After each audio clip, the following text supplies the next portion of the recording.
मेरे अजीज दोस्तों और साथियों, इस महफिल में आप लोग इतनी देर बैठे, मैं आप तमाम का शुक्रगुजार हूँ आने के लिए। असल में सरकार जिसे बुलाते हैं वही आता है। ये जो महफिल होती है, इस महफिल में दावत नहीं होती। जिसे सरकार चुन ले वो आ जाता है। अभी भी वक्त है, जो बाहर बैठे हैं आ जाए।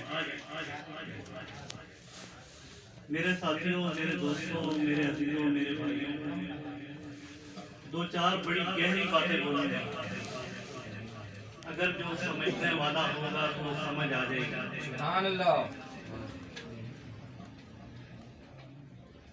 ना मैं मौलवी, ना मैं मुफ्ती, ना मैं कारी, ना मैं आलिम, मैं हूँ एक आम इंसान। कोई ऐसी खासियत, कोई ऐसी चीज नहीं। मैं एक और बात बताता हूँ, फिर कोई एक खासियत, कोई एक चीज से आता हूँ। मुझे याद पड़ता है कि मैं 8 से 10 साल की एज थी, तो इसी तरह मोहल्ले में एक महफिल हो रही थी, नाज शरीफ का प्रोग्राम था। तो मैं वहाँ गया, तो जाने के बाद मुझे जगह निकली बैठने की। मैंने कहा कैसी, घर आया नाराजगी के आलम में, मेरा फूला हुआ था, अजीब कैफियत थी। तो बाद औक़ात इत्तेफाक होता है, वाले साहब और मेरे दादा साथ बैठे हुए। जब साथ बैठे हुए थे तो बोला क्या हुआ बेटा? इसमें किसी कुरान या हदीस की बात इसलिए नहीं करूंगा कि ये कुरान या हदीस की बात नहीं, आगे चल के बात करेंगे। बोला बेटा क्या हुआ? मैंने कहा मैं महफिल में गया था, लेकिन बैठने की जगह मुझे नहीं मिली, तो मैं आ गया। तो बच्चा ज़हन था, उस बच्चे ज़हन में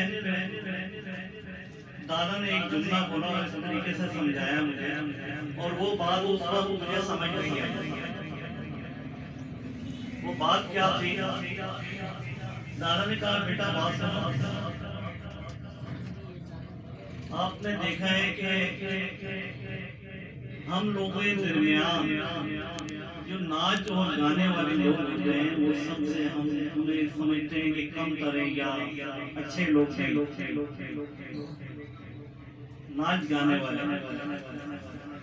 तो कहा बेटा मैंने जहाँ तक सुना है कि नूर जहाँ एक महफिल में गई और जाके वो देर से लेट हो गई किसी वजूहात के बाद, और जब वो गई तो उस जगह पे चप्पलें पड़ी और नूर जहाँ उस चप्पलों के ऊपर बैठ गई। कहा सरकार की महफिल है, मुझे बुलाया है, मेरी जगह शायद यही होगी। ये बैठने की बात हो रही है, कहाँ बैठना, मेरी जगह यही होगी, तो मैं यहीं बैठ गई।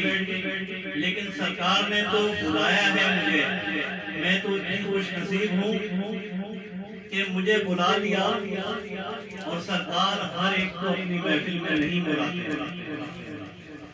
तो कहा बेटा उस दिन के बाद से मैडम का नाम मैडम नूरजहां पड़ गया,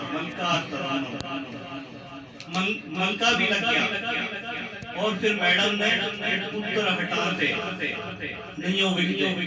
जब आज और हम आजादी के साथ बैठे तो कई जवानों ने शहादत नोश फरमाई। ये गाना सुन के जज्बा आया। आज जो हमारे दरमियान नात पढ़ने वाले नातख्वां साहिबान जो थे, ये वो लोग होते हैं कि एक आम बच्चे को, एक आम बंदे को वली बना देते हैं।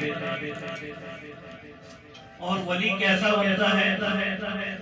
मैंने कहा ना मैं एक आम आदमी, सिर्फ मैंने एक काम किया,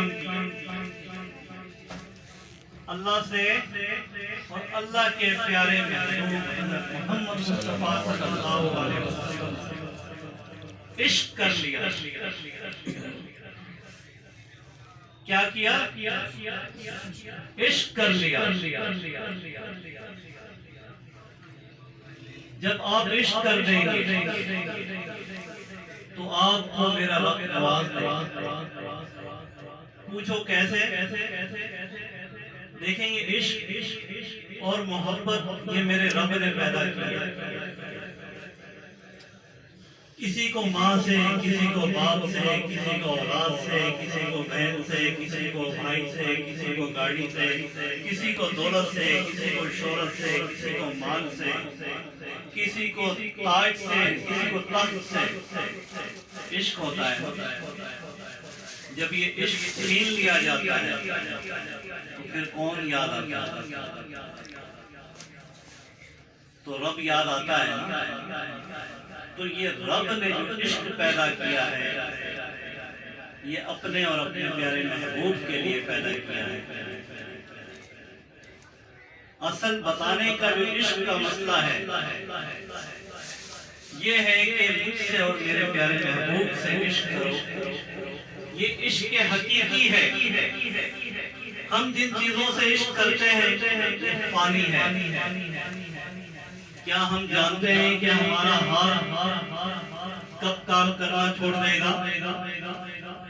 हमारी आंखें कब काम करना छोड़ देंगी? हमारा दिल, हमारा वजूद, तमाम सब चीजें ये आलमी हैं।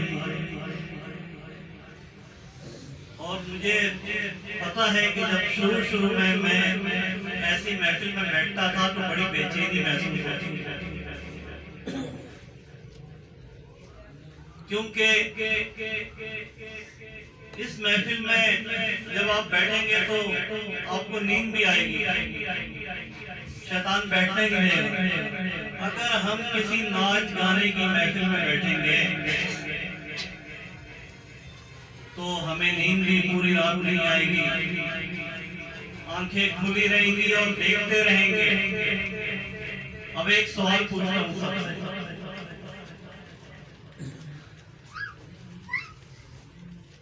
सवाल ये है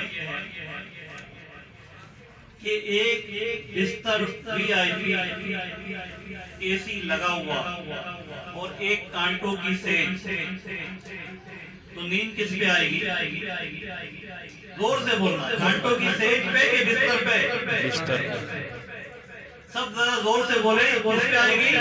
बिस्तर पे। तो ये नरम बिस्तर है, इस नरम बिस्तर पे कोई बैठता है। देखें ये मौलवियों का, मुफ्तियों का, आलिम दीनों का काम नहीं। मेरा रब जोर से वली बनाता है, चुन लेता है ना मेरा रब।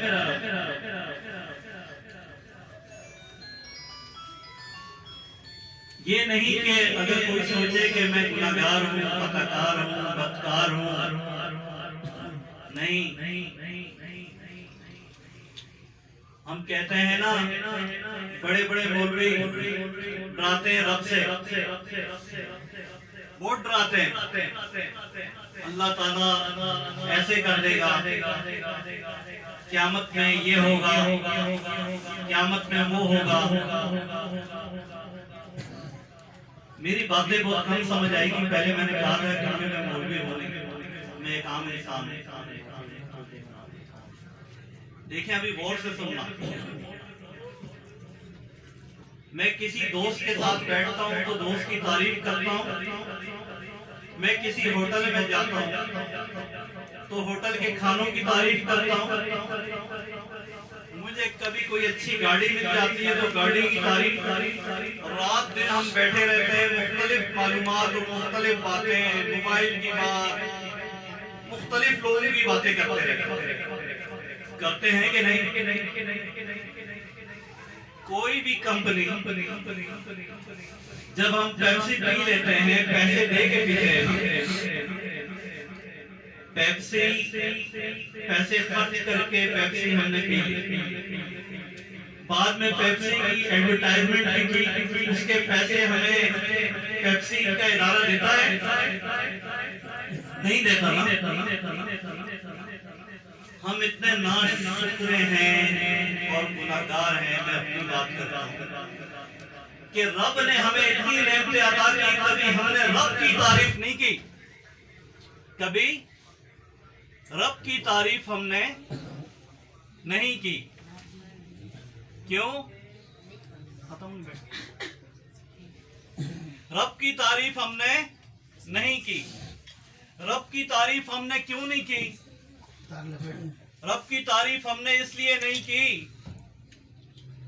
कि हमें मालूम ही नहीं कि रब ने हमें कितना नवाजा हुआ है।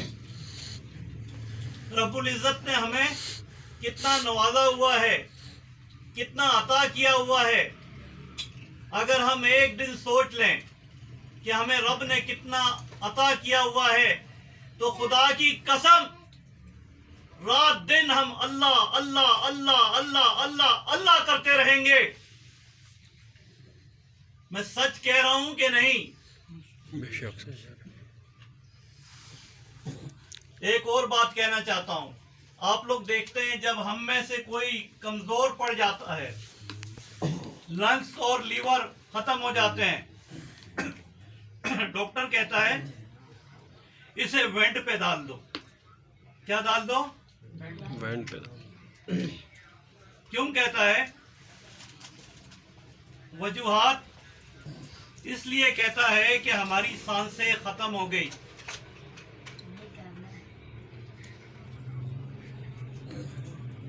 असल मेन जो मसला है कि हम रब का जब जिक्र करेंगे तो हमारी सांसें खत्म नहीं होंगी। रब का जिक्र क्या है भला? पढ़े, ला इलाहा